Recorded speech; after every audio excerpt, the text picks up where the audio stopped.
Mi nuera Isabela me llamó llorando, suplicando perdón, rogando que cancelara la transferencia de la casa que había iniciado esa misma mañana. 2 horas antes, había estado gritando que yo era una vieja amargada que arruinaba la diversión familiar. Ahora temblaba viendo cómo toda su vida perfecta se desmoronaba con un simple documento legal. ¿Desde dónde nos estás viendo hoy? Déjanos tu ubicación en los comentarios y dale like y suscríbete al canal. Todo comenzó el 15 de octubre del año pasado, cuando mi hijo Roberto me anunció que Isabela estaba organizando una celebración especial para Año Nuevo. Yo vivía en la misma propiedad donde ellos habían construido su casa nueva, en un terreno que había heredado de mi difunto esposo Joaquín hace 15 años. El seguro de vida y las propiedades que dejó me convirtieron en una mujer acomodada, algo que aparentemente mi familia había empezado a dar por sentado. «Mamá, Isabela quiere hacer algo elegante este año», me dijo Roberto esa tarde, evitando mi mirada mientras tomaba café en mi cocina. «Va a contratar un servicio de catering, decoraciones profesionales, la cosa completa». «Qué maravilloso, mijo», respondí, ya imaginándome ayudando con los preparativos. «¿Necesita que contribuya con algo? Puedo hacer mis tamales, ya sabes cómo le gustan a la familia». Roberto se removió incómodo en su silla. Era un hombre de 42 años, pero en momentos como estos seguía pareciendo el niño tímido que no quería darme malas noticias. «Bueno, mamá, es más bien una celebración para gente joven.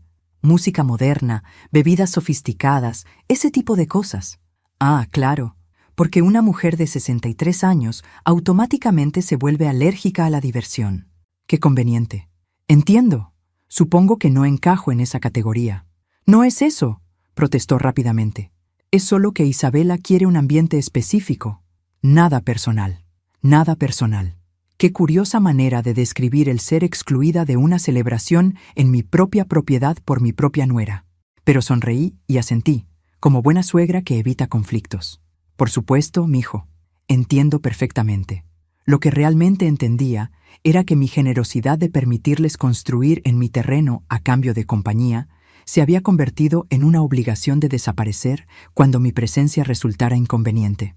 Durante las siguientes semanas observé cómo llegaban los preparativos, camiones de entrega, floristas, técnicos instalando luces y sonido. Todo sucedía en el jardín frontal de la casa principal, el mismo jardín que yo había diseñado y plantado años atrás. Isabela dirigía todo con la eficiencia de un general, gritando órdenes a los trabajadores mientras yo permanecía invisible en mi pequeña casa del fondo. El 28 de diciembre, mientras regaba mis plantas, escuché una conversación que me heló la sangre. Era mi prima Leticia, la esposa de Alejandro, hablando con Isabela cerca de la piscina. «Estoy tan emocionada por la fiesta del sábado», decía Leticia. «Fue brillante tu idea de hacerla solo para los jóvenes. Los viejitos siempre arruinan la diversión con sus quejas sobre la música y sus historias aburridas». «Exacto», respondió Isabela riéndose. «Especialmente Esperanza. Siempre tiene algo que criticar». Mi prima Leticia, a quien había tratado como hija durante años. Leticia, quien había llorado en mi hombro cuando su primer bebé nació muerto. Leticia, quien me había llamado tía desde niña, ahora conspirando para excluirme. El 31 de diciembre llegué a casa después de una cena solitaria en el restaurante del pueblo. La celebración estaba en su punto máximo. Música, risas, el sonido de copas chocando. Me quedé un momento en mi puerta trasera, escuchando la alegría de la cual había sido sistemáticamente excluida por mi propia sangre. Esa noche, mientras ellos celebraban, yo tomé una decisión que cambiaría todo. Pero esa decisión tendría que esperar hasta la mañana siguiente, cuando viera algo que terminaría de confirmar mis sospechas. A las 9 de la mañana del 1 de enero, mientras preparaba mi café tratando de ignorar el eco de la resaca ajena que flotaba desde la casa principal, mi teléfono comenzó a llenarse de notificaciones. Mis propios familiares estaban etiquetándome en fotos de la celebración de anoche. Fotos que no había visto porque, obviamente, no había sido invitada a mi propia propiedad. La primera foto me quitó el aliento. Ahí estaba toda mi familia, mis hermanas Elena y Patricia, que habían viajado desde la Ciudad de México, mi primo Alejandro con su esposa Leticia, que supuestamente tenían demasiado trabajo para visitarme en Navidad. los tíos Carlos y Josefina, que no había visto en 2 años, todos sonriendo, abrazándose, celebrando en mi jardín. ¡Qué ternura! Al parecer, toda la familia había encontrado tiempo para viajar, excepto cuando se trataba de visitar a la vieja Esperanza en fechas normales. Pero lo que realmente me hizo temblar de rabia fue la siguiente foto. Los primos de Isabela que ella había mencionado, incluyendo don Sebastián, el señor de 80 años que había estado en silla de ruedas los últimos 5 años, estaba ahí con toda su numerosa familia. Si había espacio para un anciano en silla de ruedas y sus 8 nietos, aparentemente el problema no era el espacio físico. Seguí deslizando las fotos con manos temblorosas. Ahí estaba la comadre Luz, la vecina Cotilla que siempre me había caído mal, pero que aparentemente era más digna de invitación que yo. Estaba Rodrigo, el exnovio de la hermana de Isabela, con su nueva esposa. Hasta estaba don Fermín, el borracho del pueblo que nunca falta a una fiesta gratis. La última foto fue la gota que derramó el vaso. Era una foto grupal de toda la familia, tomada exactamente frente a mi casa. Mi propia casa aparecía en el fondo, con mis geranios rojos que tanto cuidaba, enmarcando la imagen perfecta de la familia feliz. Una familia de la cual yo había sido meticulosamente borrada. Aparentemente, soy lo suficientemente buena para proporcionar el escenario, pero no para aparecer en la función. Roberto apareció en mi puerta cerca del mediodía, con cara de resaca y obviamente mandado por Isabela para arreglar las cosas. «Mamá, vengo a ver cómo estás. ¿Cómo pasaste el año nuevo?» Lo miré por encima de mis lentes de lectura, sin levantar la vista del periódico que fingía leer. «Muy tranquila, mijo», aunque me pregunto cómo logró Isabela que cupiera tanta gente en un espacio que aparentemente era demasiado pequeño para mí. Su cara se puso roja. «Mamá, ¿tú viste las fotos?» «Las vi, muy esclarecedoras, debo decir. Especialmente la parte donde toda mi familia conspiró para excluirme como si fuera un mueble viejo que estorba. Isabela no quiso lastimarte. Pensó que te aburrirías con la música tan alta y... Roberto», lo interrumpí suavemente. «¿De verdad crees que soy estúpida?» Se quedó sin palabras. En todos sus 42 años nunca me había escuchado hablar con esa dureza tan controlada. «Porque si piensas que soy estúpida, entonces este arreglo de vivienda no está funcionando para ninguno de nosotros». «¿Qué quieres decir?» Doblé mi periódico con cuidado y lo miré directamente a los ojos. «Quiero decir, Roberto, que quizás es hora de que yo tome algunas decisiones sobre mi vida y mi propiedad que reflejen la realidad de nuestra relación familiar». Se fue 10 minutos después, claramente nervioso pero sin entender completamente la tormenta que se avecinaba, porque esa tarde yo tenía una cita con mi abogado, licenciado Morales, que había estado esperando pacientemente mi autorización para un pequeño cambio legal que había estado considerando durante meses. Y si mi familia quería tratarme como si fuera invisible, era hora de desaparecer de sus vidas de una manera que nunca olvidarían. El lunes 3 de enero por la mañana, mientras Roberto se fue a trabajar e Isabela llevó a los niños a la escuela después de 2 días de resaca familiar, caminé hasta el despacho del licenciado Morales con mi folder de documentos bajo el brazo. Era un hombre de 60 años, calvo y meticuloso, que había manejado mis asuntos legales desde que Joaquín murió.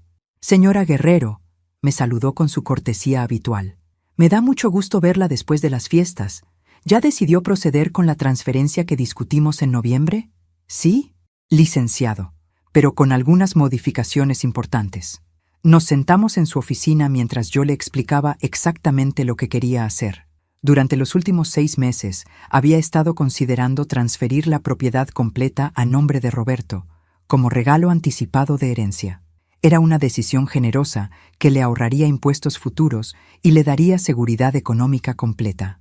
Después de todo, la propiedad que Joaquín me había dejado valía aproximadamente 4 millones de pesos. Pero esa mañana, mis instrucciones fueron radicalmente diferentes. «Quiero iniciar el proceso de transferencia de la propiedad a nombre de la Fundación Benéfica San Martín», le dije con calma. El licenciado Morales parpadeó varias veces. «¿Disculpe? ¿La fundación que maneja el orfanato y el hogar para madres solteras?» «Exactamente. Con una cláusula de usufructo vitalicio para mí, por supuesto. Puedo vivir en la propiedad hasta mi muerte, pero después va directamente a la fundación». «Señora Guerrero, dijo cuidadosamente. ¿Está completamente segura?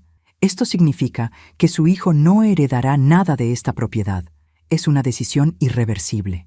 Sonreí con la primera genuina alegría que había sentido en días. Estoy completamente segura, licenciado.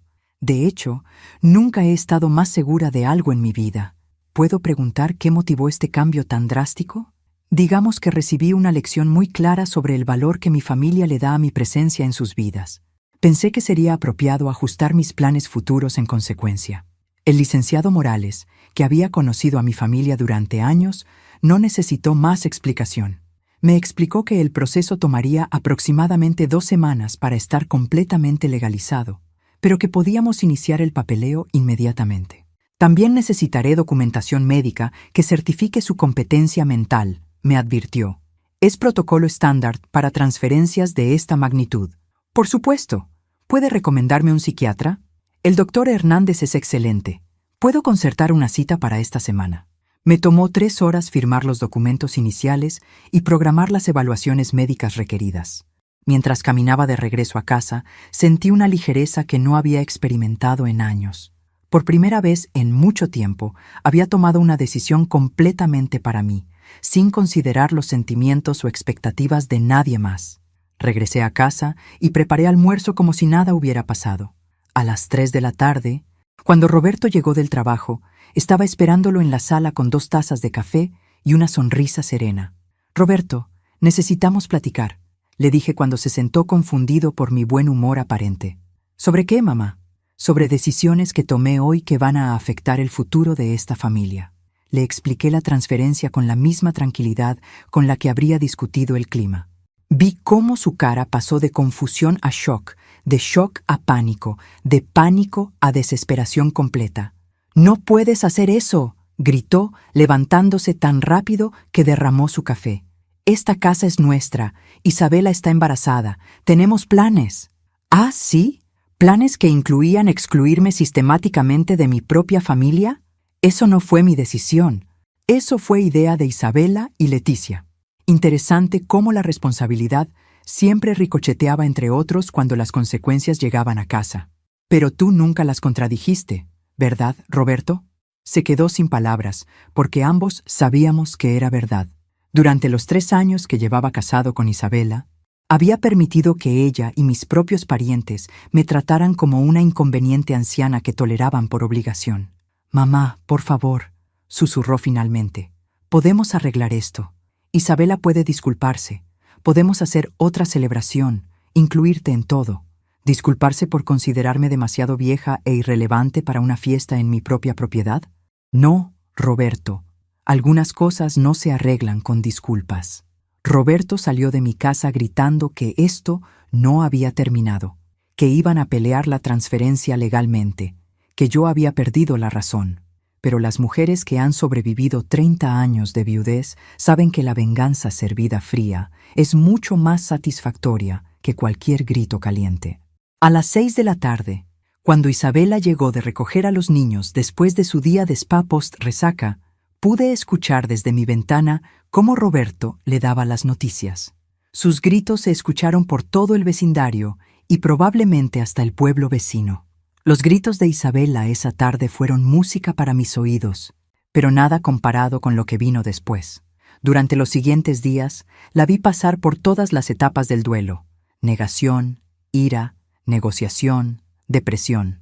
Yo observaba desde mi ventana como una directora disfrutando su obra maestra. La negación llegó esa misma noche del 3 de enero. Isabela tocó mi puerta a las 8, con los ojos rojos, pero tratando de mantener su sonrisa falsa habitual. «Suegrita», me dijo con esa voz melosa que usaba cuando quería algo. Roberto me contó sobre su pequeña confusión con los papeles. ¿Confusión? Ah, qué adorable. Aparentemente donar 4 millones de pesos es solo una pequeña confusión. No, querida, no hay ninguna confusión. Todo está muy claro. Pero seguramente no pensó bien las consecuencias. Los niños necesitan estabilidad, un hogar seguro. Usted no nos echaría a la calle, ¿verdad? La miré con la misma expresión neutral que ella había usado conmigo durante 3 años. Isabela, ustedes pueden quedarse en la casa el tiempo que la fundación se los permita, pero esa decisión ya no es mía. Su máscara de dulzura se desplomó más rápido que su última dieta. «Usted está loca. Nadie dona una propiedad de 4 millones por una estúpida fiesta». «Tienes razón», respondí calmadamente. «No fue por una estúpida fiesta. Fue por 3 años de faltas de respeto sistémicas que culminaron en esa estúpida fiesta. Pero principalmente por escuchar a mi propia prima conspirar contigo para excluirme como si fuera un estorbo». La ira llegó al día siguiente, 4 de enero. Isabela apareció con su madre, doña Carmen, una mujer amargada que siempre me había tratado como competencia por la atención de su hija. «Venimos a hablar con usted», anunció doña Carmen, empujando mi puerta sin ser invitada. «Ah, qué educada. Supongo que la cortesía también es algo para gente joven». «Buenos días, doña Carmen. ¿Cómo está?» «No se haga la inocente. Isabela me contó lo que hizo. Es usted una vieja vengativa y egoísta.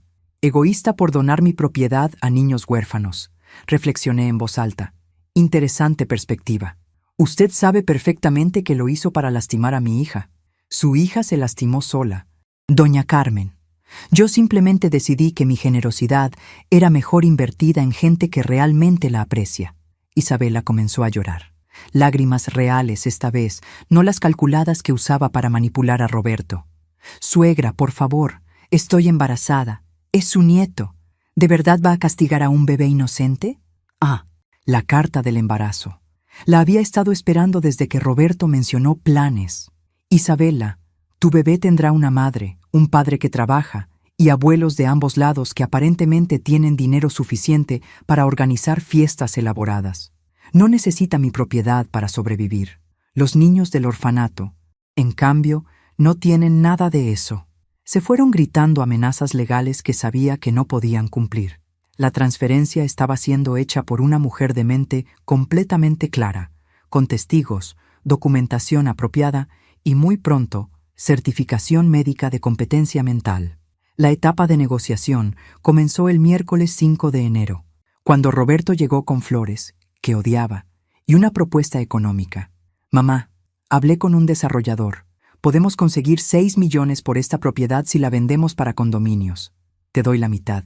3 millones para ti, 3 para nosotros. Todos ganamos, excepto los niños huérfanos, aparentemente». «¿Y los niños del orfanato qué ganan en ese arreglo, Roberto?» «¡Al diablo con los niños del orfanato!», explotó. «Eres mi madre. Se supone que me debes ayudar a mí». Ahí estaba la verdad desnuda. «¿Debo? ¿Es una deuda, Roberto? Todo lo que hice por ti durante 42 años fue un préstamo que ahora tengo que pagar con mi propiedad». No tuvo respuesta para eso, porque hasta él se dio cuenta de lo que había implicado. La depresión llegó el viernes 7 de enero, cuando Isabela apareció sin maquillaje, en pijamas, con el cabello sin peinar. Ya no gritaba, solo lloraba silenciosamente mientras se disculpaba una y otra vez. Pero era demasiado tarde para disculpas, porque esa mañana había recibido la llamada que confirmaría que todo estaba procediendo perfectamente. La llamada llegó a las 7 de la mañana del viernes 7 de enero. Era la hermana Magdalena, directora de la Fundación Benéfica San Martín. Su voz sonaba emocionada cuando me agradeció por lo que sería la donación más generosa en la historia de la fundación. «Señora Guerrero, es usted un ángel enviado del cielo. Con esta propiedad podemos crear un hogar permanente para 12 madres solteras y sus hijos. Será un proyecto modelo para todo el estado. Me da mucho gusto, hermana Magdalena. Al menos alguien va a valorar lo que estoy ofreciendo. Pero tengo una pregunta importante sobre los tiempos. ¿Cuándo necesita usted que la familia actual desocupe la casa principal? Entiendo que hay un usufructo vitalicio para usted, pero ellos no tienen derechos residenciales perpetuos según el documento». Mi corazón se aceleró con una emoción que no había experimentado en años. Había estado tan concentrada en la transferencia legal que no había considerado completamente las implicaciones inmediatas para Roberto e Isabela. «¿Qué dice exactamente el documento, hermana?» «Dice que la familia actual puede permanecer como inquilinos temporales hasta que la fundación decida implementar el proyecto habitacional. Podríamos darles entre 30 a 90 días de notificación, dependiendo de cuándo estemos listos para comenzar la construcción». 30 días. Isabela, No tenía idea de que su permanencia en la casa dependía completamente de la voluntad de una fundación benéfica, no de algún derecho legal heredado. Una hora después, Roberto tocó mi puerta. Se veía demacrado, como si no hubiera dormido en días. Probablemente because Isabela había pasado la noche llorando y gritando. «Mamá, necesitamos hablar, en serio esta vez». Lo invité a pasar y preparé café, observando cómo evitaba mi mirada como cuando era niño y había roto algo. «Isabela está muy mal», comenzó. «No ha comido en 2 días. Solo llora. El médico dice que el estrés puede afectar al bebé. Lamento escuchar eso». «Roberto». Y lo lamentaba, por el bebé. Por Isabela, no tanto. «¿Lamentos? Tú causaste esto». «No, mijo. Yo respondí a esto. Hay una diferencia muy importante entre causar y responder». Se quedó callado por un momento, procesando probablemente la primera lección de responsabilidad personal que había recibido en años. «¿Qué necesitas que hagamos para arreglar esto? ¿Qué quieres de nosotros?». Era la primera vez en 3 años que me preguntaba qué quería yo, en lugar de informarme qué quería Isabela. Pero como dice el dicho, muy poco, muy tarde. «Roberto, ¿sabes cuál fue el momento exacto en que decidí hacer esta transferencia?». Negó con la cabeza. Genuinamente curioso. Fue cuando vi la foto donde aparece mi casa de fondo en su celebración familiar. Mi casa, con mis flores que tanto cuido, enmarcando una familia de la cual había sido deliberadamente excluida. Esa foto me enseñó que ustedes pueden vivir en mi propiedad, disfrutar de mi generosidad, pero nunca me van a considerar verdaderamente parte de la familia. Eso no es cierto, ¿no? Entonces dime, Roberto, en estos 3 años de matrimonio, ¿cuántas veces defendiste a tu madre cuando Isabela me faltó el respeto? ¿Cuántas veces le dijiste que yo era importante para ti? ¿Cuántas veces contradijiste a Leticia cuando hablaba de los viejitos aburridos? Su silencio fue más elocuente que cualquier respuesta, porque ambos sabíamos que la respuesta era 0. «Exactamente», continué. «Entonces mi decisión está tomada. La fundación va a construir algo hermoso aquí. Un lugar donde las madres solteras serán valoradas y respetadas, donde los niños tendrán un hogar seguro, un lugar donde la gente mayor no será considerada un estorbo». Roberto se levantó bruscamente. «Esto no va a quedar así, mamá. Voy a pelear esto legalmente. Voy a demostrar que estás mentalmente incompetente».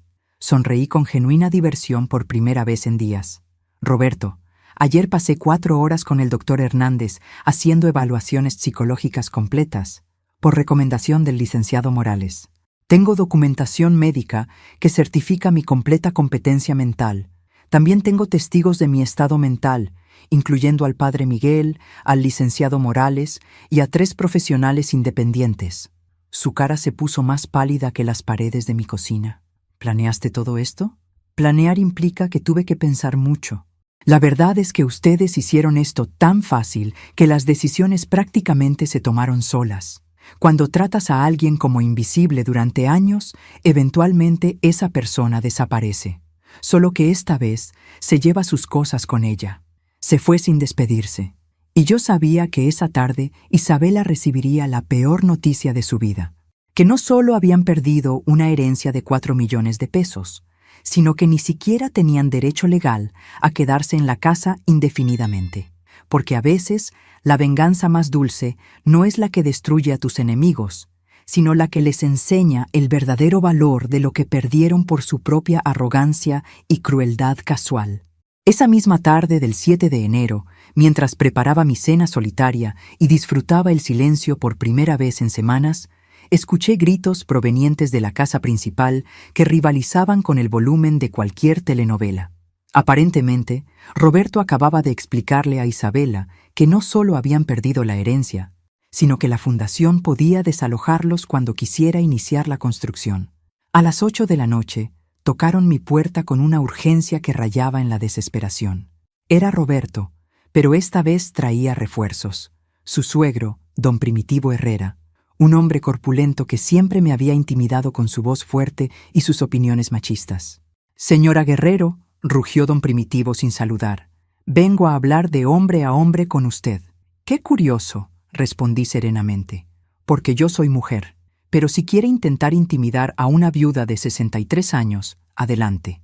Me han intentado intimidar mejores que usted. No se haga la graciosa. Lo que está haciendo es una locura. Mi hija está embarazada y usted la va a echar a la calle. Don Primitivo, su hija no está siendo echada a ninguna parte. La fundación ha sido muy generosa, permitiendo que permanezcan mientras organizan sus asuntos. Aunque entiendo que para una familia acostumbrada a tomar sin dar las gracias, cualquier límite de tiempo puede parecer injusto. Roberto intervino con voz temblorosa. Mamá, don Primitivo tiene razón. Esto afecta a toda la familia. Isabela está tan alterada que el doctor tuvo que recetarle medicamento para el estrés. ¿Medicamento durante el embarazo?, pregunté con genuina preocupación. ¿No es eso riesgoso? Quizás debería haber pensado en el bebé antes de organizar conspiraciones familiares. Por eso mismo, explotó don Primitivo. Usted está poniendo en riesgo la salud de mi nieto no nacido. Sentí una punzada de culpa real por primera vez en días. No importaba lo que Isabela me hubiera hecho. El bebé era inocente. Pero antes de que pudiera responder, don Primitivo continuó con lo que obviamente era su argumento principal. Señora Guerrero, soy un hombre de negocios. Entiendo que está molesta. Mi propuesta es simple. Retráctese de la donación y nosotros les compramos una casa a Roberto e Isabela en otra parte. Todo el mundo gana. ¿Y por qué harían eso, don Primitivo? ¿De repente les creció el corazón caritativo? Porque mi familia no va a vivir en dependencia de ninguna fundación benéfica. Tenemos nuestro orgullo. Ahí estaba la verdad desnuda como un bebé. No les importaba que yo fuera respetada o incluida. No les importaba repararme el daño que me habían hecho. Solo les importaba mantener las apariencias y el control de la situación. Entiendo su posición, don Primitivo. Es la misma lógica que usó su hija para excluirme. El orgullo es más importante que el respeto básico. Pero mi decisión es final. Su cara se puso roja como tomate maduro. Está bien, pero no crea que esto va a quedar así. Conozco gente importante en el gobierno. Puedo hacer que esa transferencia sea investigada. Por favor, hágalo, respondí tranquilamente. El licenciado Morales estará encantado de explicarle a cualquier funcionario cómo se maneja una donación benéfica completamente legal. También puede explicarles por qué una mujer mentalmente competente decidió donar su propiedad en lugar de dejársela a familiares que la tratan como mueble viejo. Se fueron bufando amenazas que sonaban cada vez más vacías, pero yo sabía que don Primitivo no tenía ningún poder real sobre una transacción legal perfectamente ejecutada. Lo que no sabía era que esa noche, mientras yo dormía tranquilamente por primera vez en semanas, ellos estaban tramando algo mucho más elaborado que amenazas legales vacías. Isabela había decidido jugar su carta final, el chantaje emocional público. Desperté el sábado 8 de enero por la mañana con el sonido inusual de varias voces en mi jardín frontal. Cuando me asomé por la ventana, mi sangre se heló y al mismo tiempo sentí ganas de reír. Isabela había montado un espectáculo que hubiera hecho sentir orgulloso a cualquier director de teatro dramático. Estaba sentada en una silla bajo el árbol de aguacate que yo había plantado 10 años atrás, vestida completamente de negro como si estuviera de luto, por su herencia perdida, supongo, con sus 2 hijos pequeños a cada lado como utilería humana. Tenía una pancarta hecha a mano que decía «Abuela cruel hecha a familia embarazada a la calle». Pero lo que realmente me impactó fue ver que había invitado a la prensa local. Un reportero joven con una cámara estaba entrevistándola mientras ella lloraba dramáticamente. Claramente, no había heredado solo mi propiedad en sus planes, sino también mi talento para el drama. Mi suegra era como una madre para mí. Sollozaba Isabela para la cámara con lágrimas que habrían ganado un Oscar. Nunca entendí por qué cambió tan repentinamente. Estamos devastados. No sabemos dónde vamos a criar a nuestro bebé. Me vestí rápidamente y salí al jardín, preparada para mi debut en la televisión local. El reportero inmediatamente me enfocó con su cámara. «Señora Guerrero, ¿es cierto que donó su propiedad para echar a su familia embarazada?» «Joven», respondí calmadamente. «Doné mi propiedad a una fundación benéfica para ayudar a madres solteras verdaderamente necesitadas. Mi nuera no entra en esa categoría, considerando que tiene esposo, familia con recursos y hasta presupuesto para contratar reporteros. Pero los está dejando sin hogar», gritó Isabela desde su silla, señalándome dramáticamente. Roberto gana apenas para los gastos básicos. No tenemos dinero para otra casa. Era una mentira tan grande que podría haber sido visible desde el espacio. Roberto ganaba excelente como supervisor de construcción y don Primitivo era dueño de 3 propiedades. Pero para la Cámara, ella era la víctima perfecta. Joven, embarazada, aparentemente abandonada por una suegra malvada. «Señora Guerrero», insistió el reportero, ¿no cree que está siendo demasiado dura? Al fin y al cabo, es su hijo. Era el momento perfecto para mi propia actuación. Sonreí con la dulzura que había perfeccionado en 63 años de lidiar con gente manipuladora. Por supuesto que amo a mi hijo. Por eso le enseñé valores como el respeto, la gratitud y la importancia de la familia. Aparentemente, esas lecciones se perdieron en traducción. ¿Qué quiere decir con eso? Quiero decir que hace 8 días mi nuera organizó una celebración familiar en mi propiedad, a la cual no fui invitada porque, según ella y mi propia prima Leticia, no había espacio para los viejitos aburridos. El reportero parpadeó, confundido. Isabela se puso más pálida que su pancarta. Claramente, no había esperado que yo revelara públicamente los detalles humillantes de su conspiración familiar. Pero cuando veo las fotos de esa celebración, continué serenamente. Veo que hubo espacio para más de 50 personas, incluyendo don Sebastián Herrera, un señor de 80 años en silla de ruedas. Aparentemente, el problema no era el espacio físico, sino que yo era considerada demasiado vieja e irrelevante para la diversión de los jóvenes. El reportero ahora miraba a Isabela con expresión completamente diferente. ¿Es cierto eso, señora? Isabela tartamudeó como motor viejo, buscando una explicación que la hiciera quedar bien. Era una celebración temática, para gente de cierta edad, energía, interesante. Interrumpí suavemente, porque veo en las fotos que don Sebastián Herrera, de 80 años, sí fue invitado. También varias personas mayores de mi familia que viajaron desde México. Parece que la única persona demasiado vieja para la fiesta fui yo, la dueña de la propiedad. El reportero cerró su libreta. Claramente, la historia había tomado un giro que no favorecía a Isabela. Señora Guerrero, ¿cuál es su mensaje final para nuestros televidentes? Mi mensaje es simple. La generosidad no debe confundirse con obligación. El respeto no es negociable sin importar las relaciones familiares, y a veces las personas mayores también saben defenderse. Después de que se fueron el reportero y las cámaras, Isabela se acercó a mí furiosa. «Acabas de arruinar nuestra reputación públicamente». «No, querida», respondí tranquilamente. «Tú arruinaste tu propia reputación cuando decidiste jugar a la víctima después de años de faltas de respeto. Yo simplemente me aseguré de que la gente conociera toda la historia. Pero esa tarde, cuando vi el reportaje en las noticias locales, me di cuenta de que había subestimado gravemente la determinación de Isabela para recuperar lo que consideraba suyo. El reportaje salió al aire esa noche del 8 de enero en el noticiero local, pero con un giro que no esperaba ninguno de nosotros. El editor había incluido las fotos de la celebración de Año Nuevo que circularon en redes sociales, mostrando claramente la exclusión sistemática de la cual había sido víctima. El contraste entre la imagen de víctima que Isabela trataba de proyectar y la evidencia visual de su crueldad calculada era devastador. Para el lunes 10 de enero por la mañana, mi teléfono no paraba de sonar. Amigas que no había visto en años me llamaban para expresar su apoyo. La señora Mendoza del mercado me detuvo para decirme que había hecho lo correcto. Hasta el padre Miguel vino a visitarme para felicitarme por mi donación a la fundación. «Esperanza», me dijo el padre Miguel, «he visto muchas familias destruirse por la codicia y la falta de respeto. Lo que hiciste requiere valor. Gracias, padre, aunque no me siento particularmente valiente, solo cansada de ser invisible. Pero el verdadero impacto lo sentí cuando llegué al banco esa tarde para revisar mis cuentas. La cajera, una joven que siempre había sido cordial pero distante, me saludó con una sonrisa genuina. «Señora Guerrero, vi el reportaje anoche. Qué valiente fue al defender su dignidad así. Gracias, mijita. Mi abuela siempre decía que la familia que no respeta a sus mayores no merece su herencia. Usted les enseñó una lección que no van a olvidar».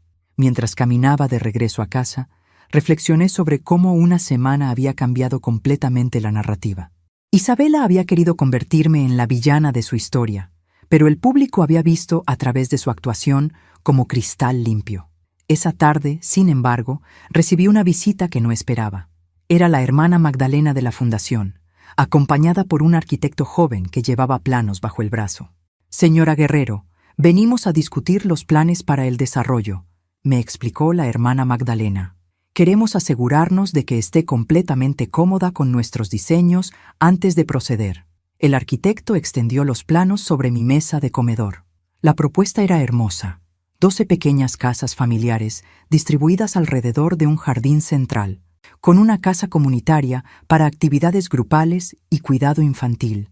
La única pregunta, dijo la hermana Magdalena cuidadosamente, es cuándo podemos comenzar la construcción. Necesitamos que la casa principal esté desocupada para empezar las demoliciones. Mi corazón se aceleró. ¿Demoliciones? Oh, sí. La casa actual está demasiado deteriorada para renovación económica. Será más eficiente demoler y construir desde cero con diseños modernos y accesibles. Podemos comenzar tan pronto como usted nos dé autorización para notificar a los ocupantes actuales. Miré hacia la ventana donde podía ver la casa donde Roberto había crecido, donde él e Isabela ahora vivían con mis nietos. A pesar de todo lo que había pasado, la idea de demoler esa casa me causaba una punzada de dolor inesperada. «¿Cuánto tiempo necesitan para la notificación legal?», pregunté. 60 días a partir del momento que usted firme la autorización si está de acuerdo. Es tiempo suficiente para que encuentren otro lugar. 60 días. En 2 meses, Roberto e Isabela tendrían que encontrar otro lugar donde vivir, y la casa donde había criado a mi hijo sería reducida a escombros para dar paso a algo completamente nuevo. «Déjenme pensarlo hasta mañana», respondí. Después de que se fueron, me senté en mi jardín trasero reflexionando sobre la ironía de la situación. Había comenzado esto como una lección sobre respeto y consecuencias. No había planeado que resultara en el desalojamiento literal de mi hijo y la destrucción de su hogar infantil. Pero antes de que pudiera sumergirme demasiado en la culpa, Roberto apareció en mi puerta trasera esa noche con una expresión que no había visto desde que era niño. Miedo genuino mezclado con una humildad que había estado ausente durante años. «Mamá», dijo suavemente, «¿podemos hablar? De verdad esta vez, sin gritos, sin amenazas, sin papá de Isabela, solo tú y yo, como antes». Roberto entró a mi cocina con los hombros caídos y una humildad que no había visto en él desde que era adolescente y había roto la ventana del vecino jugando fútbol. Se sentó en la misma silla donde había desayunado todos los días durante 18 años. Y por un momento volví a ver al niño que había criado sola después de que su padre nos dejó. «Mamá», comenzó con voz quebrada, «Isabela me contó sobre los arquitectos que vinieron hoy». Asentí, sirviendo café en silencio, esperando el drama habitual. 60 días, continuó. Van a demoler la casa. Esa es la propuesta de la fundación, confirmé.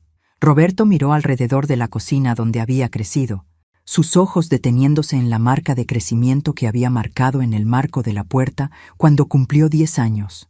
Luego en la foto donde aparecía sin dientes frontales a los 7. «Esta casa tiene tantos recuerdos», murmuró. «Sí, los tiene. ¿Recuerdas cuando me rompí el brazo cayéndome del árbol de aguacate? Me cargaste corriendo hasta el hospital porque el carro no arrancaba. Te pesabas como saco de cemento, pero sí, recuerdo». Y recordaba también cómo había llorado durante todo el camino, más por el susto que por mi brazo. O cuando llegué llorando en secundaria porque los niños se burlaban de mí por no tener papá. Y tú me dijiste que valía más tener una madre fuerte que un padre ausente. También recuerdo eso, aunque ahora esa memoria tenía un sabor amargo. Roberto se limpió los ojos con el dorso de la mano como cuando tenía 8 años. «¿Cómo llegamos aquí, mamá? ¿Cómo permití que nuestra relación se deteriorara tanto?». Era la pregunta que había estado esperando durante 3 años. «¿De verdad quieres saberlo, Roberto?», asintió. «Llegamos aquí porque dejaste que tu esposa y mi propia familia me convirtieran en una inconveniente que toleraban por obligación, porque nunca defendiste a la mujer que te crió sola y sacrificó todo por ti, porque permitiste que me faltaran el respeto en mi propia propiedad una y otra vez hasta que ya no pude fingir que no pasaba». «Tienes razón», susurró. «Todo es culpa mía». «No todo, Roberto. Isabela y Leticia tomaron sus propias decisiones crueles. Pero tú me fallaste como hijo cuando más necesitaba que fueras el hombre que te enseñé a ser. Lloramos juntos en esa cocina donde habíamos compartido tantos momentos felices. Pero cuando secó sus lágrimas, Roberto me miró con una determinación que no había visto en años. Mamá, quiero contarte algo que Isabela no sabe que yo sé. ¿Qué es? La celebración de Año Nuevo. La idea de excluir a los viejitos no fue de Isabela. Mi sangre se enfrió. ¿Qué quieres decir? Fue idea de prima Leticia. Ella convenció a Isabela de que sería divertido hacer una fiesta sin los viejitos aburridos. Leticia específicamente dijo que tu generación arruinaría la diversión de los jóvenes, que eras demasiado criticona. Sentí como si me hubieran dado un puñetazo en el estómago. Leticia, a quien había tratado como hija durante años. Leticia, quien había llorado en mi hombro cuando su primer bebé nació muerto. Leticia, quien me había llamado tía desde niña. Isabela solo siguió la sugerencia porque quería quedar bien con tu familia, pero la idea original no fue suya. ¿Por qué no me dijiste esto antes? Porque estaba avergonzado de admitir que dejé que otras personas dictaran cómo tratar a mi propia madre.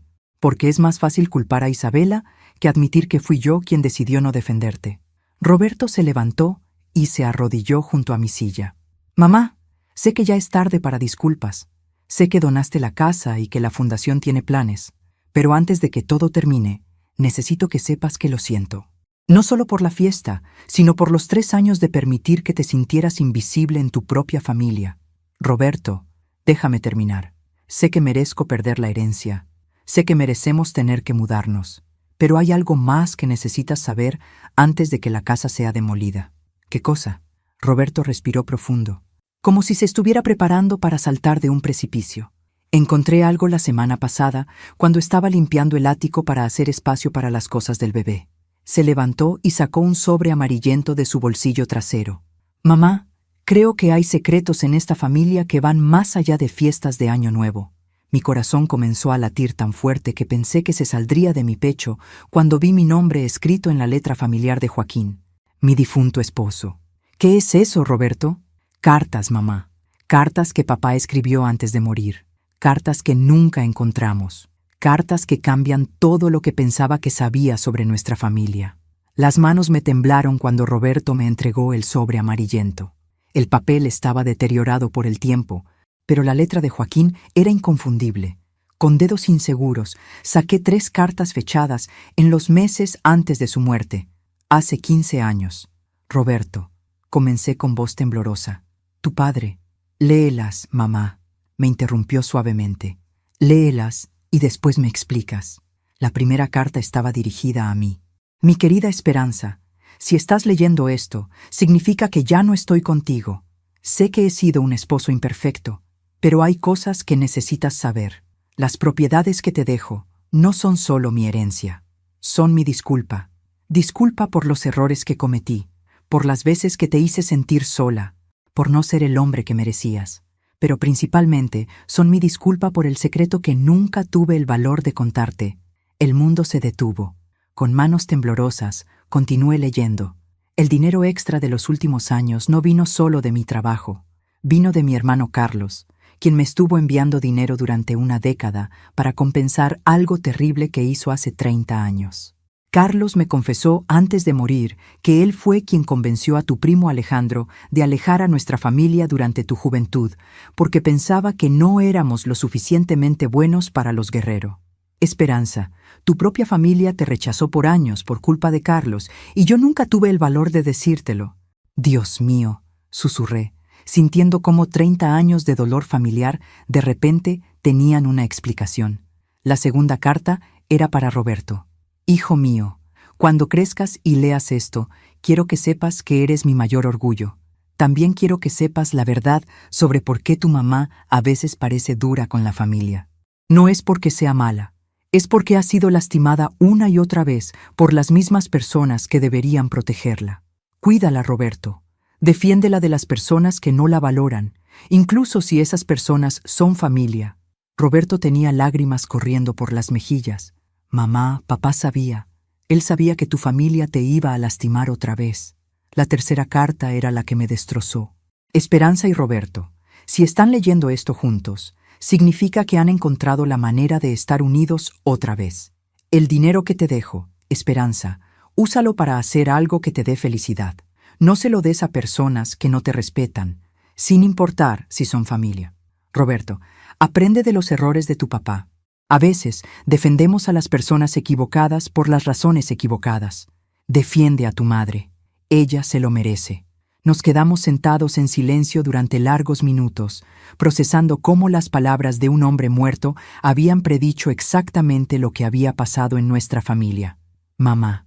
Roberto finalmente habló. Papá tenía razón sobre todo. Tu familia te ha lastimado toda la vida, y yo seguí el patrón permitiendo que Isabela y Leticia hicieran lo mismo. Roberto. No, déjame terminar. Acepto las consecuencias de mis acciones. Acepto que perdimos la herencia. Acepto que tenemos que mudarnos. Pero antes de que todo termine, quiero hacer algo que papá hubiera querido. ¿Qué? Quiero que usemos estos últimos días para arreglar nuestra relación. Quiero que mis hijos conozcan a la abuela que realmente eres, no a la que Isabela les ha descrito. Y quiero que sepas que a partir de ahora yo voy a ser el hombre que papá quería que fuera. Las siguientes semanas fueron extrañas pero hermosas. Roberto vino todos los días después del trabajo, a veces con los niños, a veces solo. Hablamos de cosas que no habíamos discutido en años. Isabela, sorprendentemente, comenzó a tratarme con respeto genuino, tal vez porque finalmente entendió que había perdido la batalla. Cuando llegó el momento de firmar la autorización para la demolición, Roberto estaba conmigo. ¿Estás segura, mamá? Estoy segura. Esta casa tuvo buenos recuerdos, pero es tiempo de que sea útil para gente que realmente la necesita. Un mes después, Roberto e Isabela se mudaron a una casa modesta, pero cómoda que compraron con ayuda de don Primitivo. Yo permanecí en mi pequeña casa, al fondo de la propiedad, observando cómo surgía algo hermoso de las ruinas de nuestra familia disfuncional. Las 12 casitas para madres solteras tomaron forma durante los siguientes meses. Para el otoño, el primer grupo de familias se mudó a su nuevo hogar. Mujeres jóvenes con bebés, mujeres mayores con nietos, mujeres de todas las edades que necesitaban un nuevo comienzo. Roberto me visita cada domingo con los niños. Hemos establecido tradiciones nuevas. Cocinamos juntos, jugamos en el jardín, les cuento historias sobre su abuelo. Isabela participa educadamente, y aunque nunca seremos íntimas, hemos encontrado una manera de respetarnos mutuamente. A Leticia no la he visto desde la fiesta. Aparentemente, se mudó a otro estado después de que el video de la entrevista se volviera viral en las redes familiares. A veces las consecuencias llegan años después, pero siempre llegan. A veces la venganza más perfecta no es destruir a quienes nos lastiman, sino construir algo mejor de las cenizas de nuestras expectativas rotas. Perdí una casa, pero recuperé a mi hijo. Perdí una herencia familiar, pero gané la paz de saber que algunas batallas valen la pena pelear. Y cuando veo a los niños del hogar comunitario jugando en el jardín donde una vez crecieron mis geranios, sé que las palabras de Joaquín tenían razón. El dinero debe usarse para crear felicidad, no para premiar la falta de respeto. A mis 63 años, finalmente aprendí que la familia real no es la que comparte tu sangre, sino la que honra tu corazón.